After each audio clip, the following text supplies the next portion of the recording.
L'heure est grave.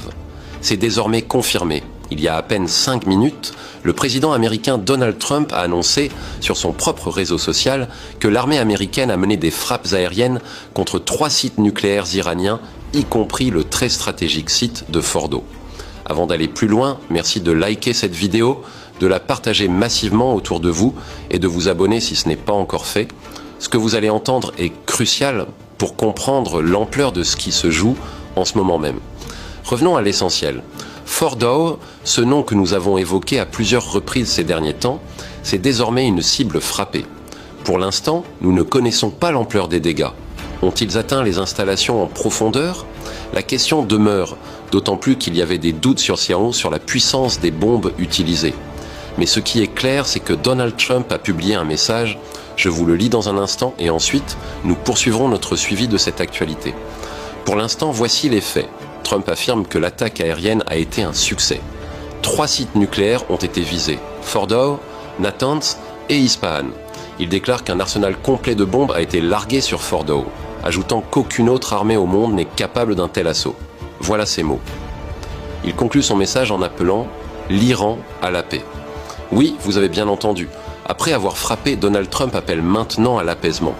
D'après les informations disponibles, l'administration américaine avait informé Israël à l'avance de cette opération.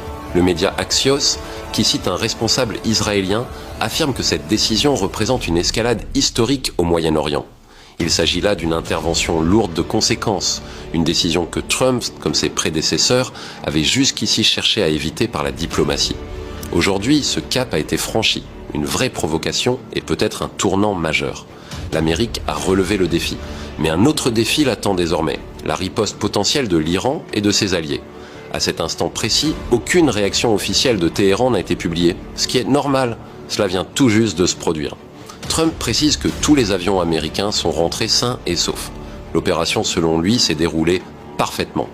Cela explique sans doute pourquoi Trump s'est rapidement rendu à la Maison-Blanche pour assister à une réunion d'urgence du Conseil de sécurité nationale.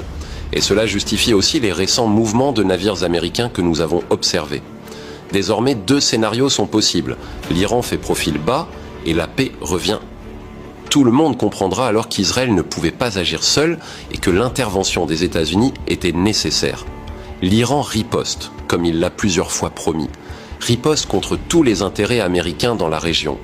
L'Iran avait déjà convoqué, à 2 reprises, le représentant des intérêts américains à Téhéran, via l'ambassade